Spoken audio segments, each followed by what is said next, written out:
Welcome back to the CS160 programming tutorial. This is iteration 8. In this iteration, we're going to address the heart of the computational requirements.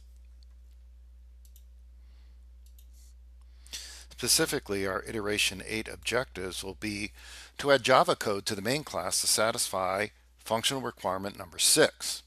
That is, the program must compute the number of months required to pay off the balance using the equation as shown below. We're also going to add Java code to the main class to satisfy functional requirement number 7, that the program must compute the total payment amount using the formula total payment equals n times p, where n is the number of months that we calculated above using that complex formula, and p is defined as the payment, the monthly payment that the user is willing to pay. And remember, we've got three of those: the minimum, the comfortable, and the maximum. We're also going to add Java code to the main class to satisfy functional requirement number 8. That is, the program must compute the total interest amount using another fairly simple formula. Once we got the total payment amount from functional requirement number 7, we can just use that to compute the total interest, where B is the balance that we read in. We're also going to add Java code to the main class to partially satisfy functional requirement number 9. That is, the program must generate the following credit card payment analysis report. And we already did the first part of that report in the last iteration. Now we're going to tackle the second part of the report, the payment table. You'll see the payment table here is divided into some headers, got 3 lines of headings, and then the one we're going to address is the first one in terms of the content of the table, and that's where the user is paying off the balance using the minimum payment amount. And you'll see we've got 3 things that we are either reading in or computing that go into that content. P1 is the minimum payment amount. M1 is what we're going to compute from that equation. And then we also have the total payment amount and the interest that we're going to derive from the number of months to pay off. We need to ensure that the code satisfies technical requirement number 2. That is, the program needs to define one named constant. Its definition is given in this table.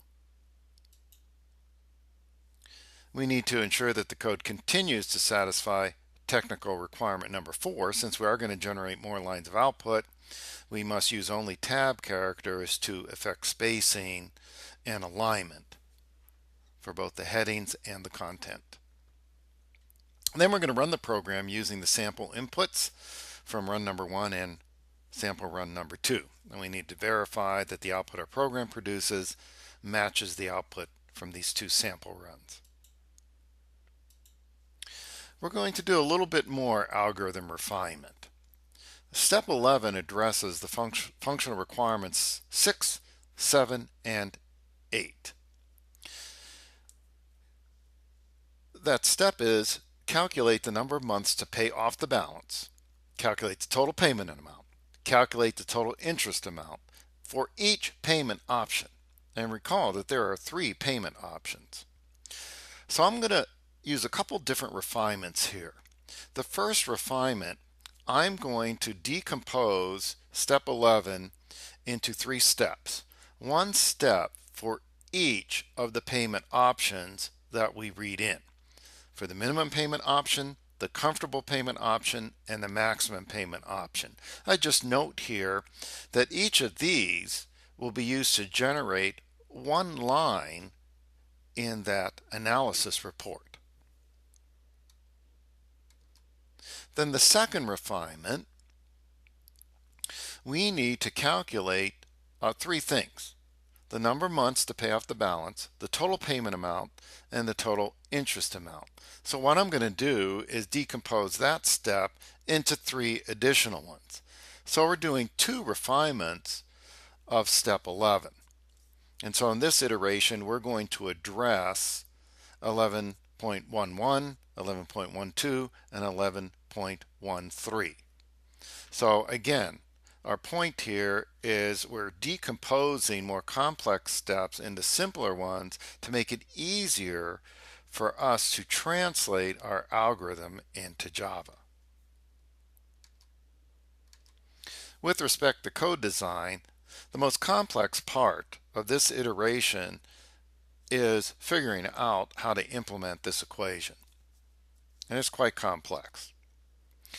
Well, what I'm going to do is we're going to introduce a variable n1 to hold the number of months for the minimum payment option. Then we're going to need an assignment statement to assign a value to n1 using p1, that's the minimum payment option, and this equation. There are two options that suggest themselves. Option number one is let's just create an assignment statement with a very complex arithmetic expression on the right hand side corresponding exactly to what we see in that equation. Option number two is let's use several simpler assignment statements, each of which implements part of that complex arithmetic expression on the right. That's the option I'm going to choose for this iteration. We're going to divide it into four pieces. One is that constant that's called factor. Another piece will be a component that utilizes the daily interest rate I. I'm going to refer to that as I term. Then I'm going to use that variable to create numerator, which is going to be the rest of the expression defined as in the numerator of this equation. And then you can probably guess what the next one's going to be. I'll take the bottom and define that as denominator. So now to compute n, I'll really have to compute I term, numerator, denominator. I'll have factor from the declaration for my constant.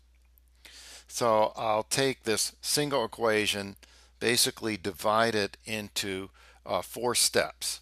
One to compute each of the variables you see on the right hand side, and then one to compute the number of months itself. Now in order to do this, I am going to have to utilize some methods from the math library. ln is equivalent to log. In order to compute I term, I'm going to have to use the PAL to raise the expression 1 plus I to the 30th power. And we have to keep in mind that what's going to be computed in these assignment statements is a double value, but the number of months is an integer. And the number of months has to be the required number of months to pay off the debt. So if this expression yields a fraction for the number of months, that's going to take me a whole other month to pay off. So I'm going to use the ceiling method in order to ensure I pay off the whole debt. And then that math expression, even after I use the ceiling function to round it to an integer number of months, I'm going to have to cast it from double to an int. All right, then the other two steps where I have to compute the total payment amount and total interest, they're straightforward assignment statements using the value I compute for the number of months. And to satisfy functional requirement number 9 to generate that first part of the analysis report, as well as to satisfy technical requirement number 4, I'm just going to generate a series of output statements. 3 to generate the headings, and then one more to generate the content of the report that's associated with the minimum payment amount. And I'll use the tab character as necessary to indent and align the output. Finally, to satisfy technical requirement number 2, I'm going to have to declare a named constant of type double. We're going to call it factor as specified in the requirement, and we're going to assign it the value -1 over 30. And then, as I mentioned before, we'll use factor in calculating the value of n1. Okay, that's it for our code design. Now we'll move over to Eclipse and implement it. All right, here we are back in the main method, our credit card payment analyzer. And our first step is to add the named constant and variable declarations we need to support our implementation of the functional and technical requirements for iteration 8. So the first thing we'll do is we'll declare the named constant, and we have to use the Java keyword final to do that. And this is going to be a double value. And again, the naming convention for constants is all uppercase. And we know from a technical requirement it should be -1 over 30. The other declarations we'll need, I'm going to have one that kind of follows the naming convention, since we've got 3 amounts we got to address, and I called them P1, P2, and P3 with respect to the payment amounts. I'm going to call the ones that I'm going to use for the total payment amount, the total interest amount, and the number of months I'm going to need. I'm going to use 1, 2, and 3. So TP is total payment, TI is total interest, N is the number of months. Okay, because they're not very descriptive, I'm going to augment their declaration with a comment. So I'm going to call this the total payment amount for the minimum payment option. And then here, I'll just do a little copy and paste. And this is the total interest amount. And N1, of course, holds the number of months required to pay off balance.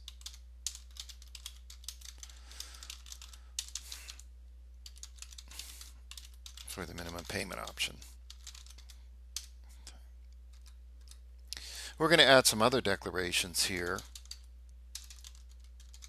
iTerm, numerator, and denominator. You'll see in the way we're going to compute the number of months, we're going to be able to reuse these variables. So after we compute the number of months for the minimum payment option, we can reuse these 3 variables to compute the number of months for both the comfortable and the maximum payment options. All right, having done that, let's go down now to step 11, which is the heart of the calculations. And I said what I did here is I refined this step. So we're going to refine this step.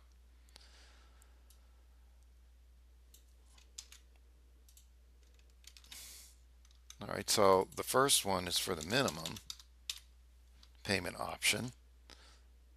And then we refined that into 3. So I'm just going to add those here. And then we got the comfortable, and we got the maximum. And then we said we're going to do further refinement here.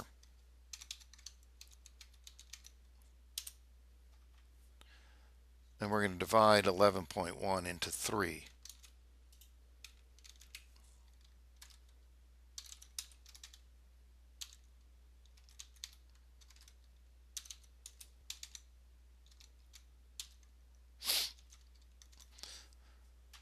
All right, so we have to calculate three things.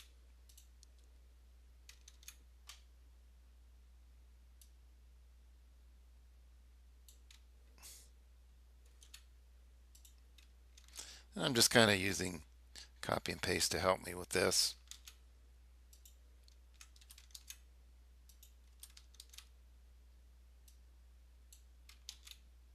Just remind myself that these steps are associated with the minimum payment option. All right, so there we go. So now I can take each of these in turn and convert them to Java. The first step is the most complex, because what we said is we're breaking that complex equation into a series of steps. All right, so the first step I'm going to do is I'm going to calculate the denominator.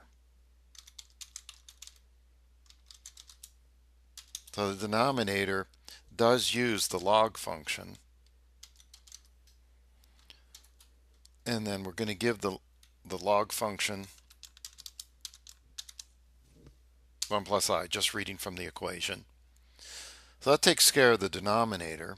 Now we're going to work on the numerator, and the numerator incorporates within it this I term. So just reading from the equation, the I term is 1 minus the log, or 1 minus the expression 1 plus I to the 30th power. All right, so to take something to a power, we use math.pow. And we need 1 plus I, and we're going to raise that to the 30th power. Even these simpler expressions, you got to pause and think about what you're doing. Okay, because I know the math.pow method does take two arguments, and I got to make sure from my memory of the equation, or we can look back at the equation to know, all right, what's the base and what's the power? So the base is 1 plus I and the power is 30. Now I also got to remember that that's the order in which POW expects those arguments. Well, having computed I term, I can now compute the numerator. And the numerator is going to be the log of another expression. It's 1 plus B over P. Well, since I'm using the minimum payment option, that is in the variable P1 that I read in.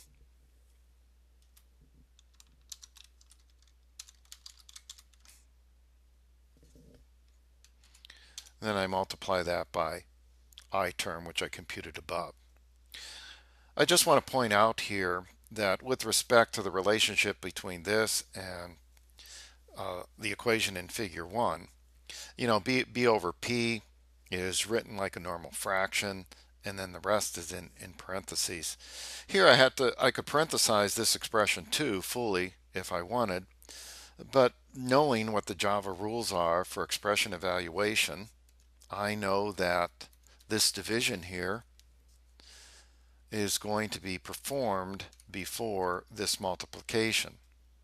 Since both division and multiplication are the same level of precedence, I know that those will be evaluated in a left to right fashion.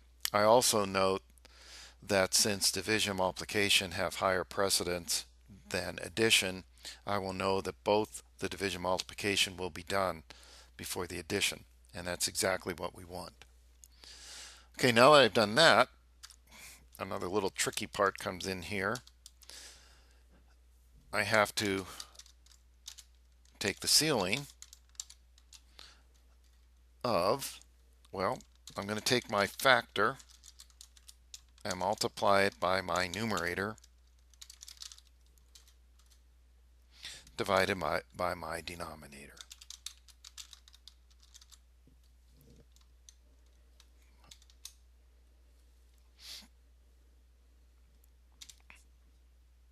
Seem to have an extra. Okay. All right, so I note I got the red squiggly lines there. On the right hand side, the ceiling method returns something of type double. On the right hand side, I got something of type int. Well, I mentioned during code design that the number of months is going to be an integer and ceiling does return a double. So we have to explicitly cast that value. So you'll notice here that Eclipse is being helpful to me. I can cast it to an int. So there it is. So now the red squigglies go away and I'm fine. Okay, so that one algorithmic step resulted in 4 lines of Java code. And you can imagine how much more complex this code would be if I tried to compress all of that into a single assignment statement.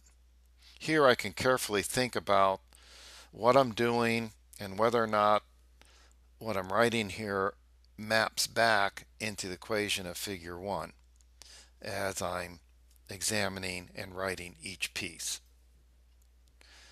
All right, the next two are much easier. The total payment amount is simply going to be the number of months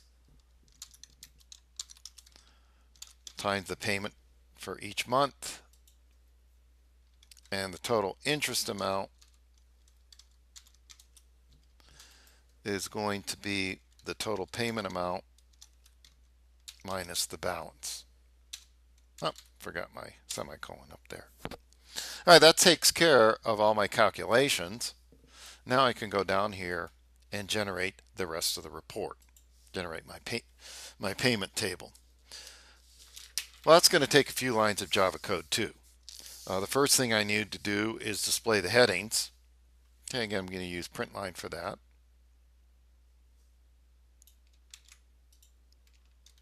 And I do note there is a blank line between the heading that displays the interest rate and the first heading of the body of the analysis report. So the way I'm going to affect that is I'm simply going to add a \n.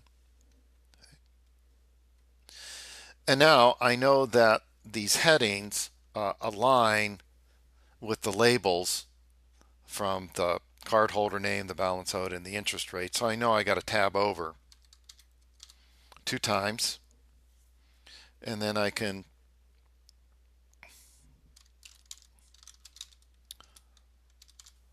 put my first piece of the column heading, and then to display the next piece I need to tab over. I can't space, I got to tab, and then total, and then I got to tab a couple more times,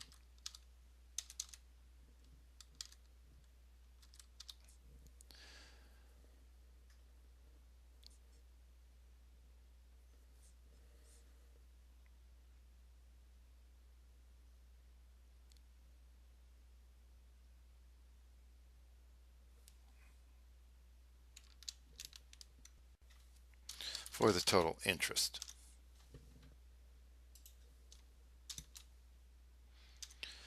All right, that's the first line, and then the next one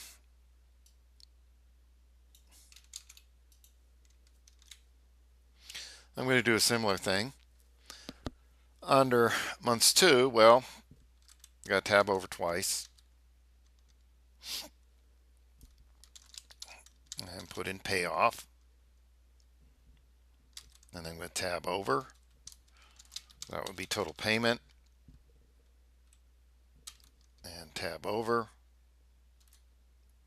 for my total interest.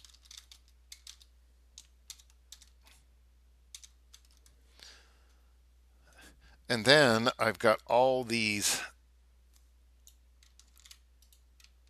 hyphens that I need to print out. Well, how many do I need? Well, you got to count them. Okay, and I think I counted 34.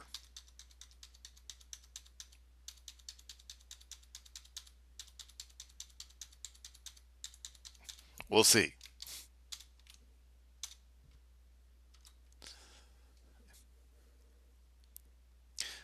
Okay, now underneath that, I've done the column headings, now I'm going to display the content. Now displaying the content here isn't hard, okay, but there's a lot of pieces to it. And if you just construct this print line from left to right, it's not so bad. Okay, so first we have the label, minimum, then a space, and then I left paren, and then we have a dollar amount. So we're going to put the dollar sign here. And then we have to display our payment option. Remember, the payment option must be formatted. I got my 4 decimal format object around, so I'll format the minimum payment option. Okay, that comes next. And then after that, we have the closing paren. All right, so that's the first part of that line. And then after that, we need to tab over.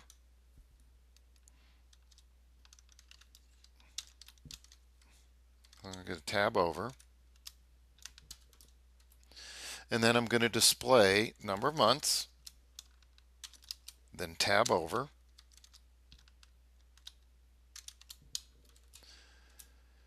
And display, okay, now I got to display my total payment amount. Again, that's a dollar amount. And again, I have to format it. Total payment amount. And once more, tab over.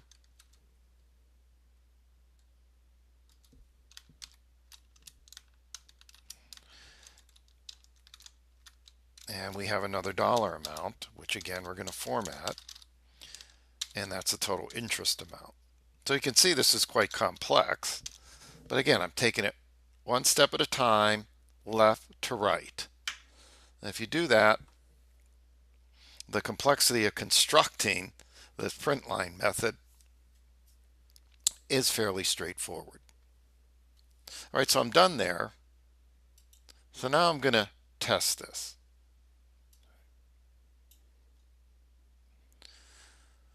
So let's run this.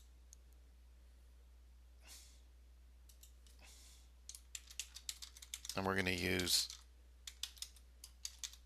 sample run number 1. And we had 13.65. And the balance is 2013. And we want 25, 35.50, and 45. And we're focusing on the 25 here. All right, let's take a look at what we got here. Well, the first thing I see is this heading is over too far. So we got to fix that. Looks like maybe I put in an extra tab. If I look at the content here, wow, everything's off. Months to pay off is wrong. Total payment is wrong. Interest is wrong. Now, clearly there's a bug. There may be more than one bug in how I computed those 3 values that I'm outputting. So what do? Well, I reason like this. I note that total interest and total payment are both based on months to pay off. So if there's something wrong in months to pay off and how I computed it, then these 2 values are going to be wrong. So that's a good place to start. Now there's 2 ways to do this. You want to isolate all the Java statements that are associated with months to pay off. And then you can either follow them backwards from where you assign months to pay off to the first variable that's used to compute months to pay off, or you can go forward from that first variable toward the end. Okay. Now I'm going to choose to go forward. Okay. So what's the first thing that can affect months to pay off? Right. Well, the first thing that can affect months to pay off looks like this factor. That is, that's the first thing I assigned a value up here. Well, let's see. That's supposed to be a double, and it's supposed to be a negative 1 over 30. Oh, that's not quite correct. This is a common error. You have to remember that in evaluating an assignment statement of any kind, Java looks first on the right-hand side, evaluates it, then assigns that value to the left-hand side. Well, when it looks at this expression, it sees nothing but ints, so it produces an int, and 1 over 30 is going to produce 0. That value is then assigned a factor, which gives it a value of 0.0. Bingo. That is certainly one of the problems that we got. There might be more, but I'm going to fix that, and I can fix that very simply by turning the 1 into 1.0. But I also want to go down here and fix my headings. And it looks like I put one too many tabs here in total. All right, so I'll change that. Now, I do want you to note that because of the way we constructed this program, I didn't have to look all over the code to find where the errors are. I knew the errors had to be along that sequence of code that was used to compute number of months. Furthermore, I knew that the error couldn't be in either the balance I read in or in the payment option, because those I had displayed and I knew those were correct. So it pays to have some of that debug code in there. All right, anyway, let's run this again and see if we're doing any better.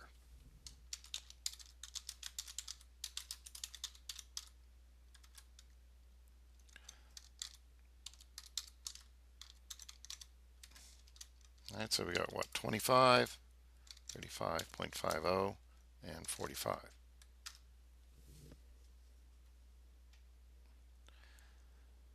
All right, this is much better. Much better. This agrees with what I expect. Okay. So let's try number 2.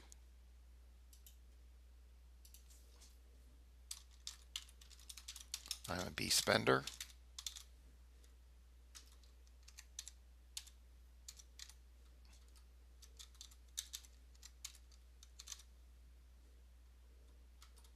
So we got 50 as the minimum.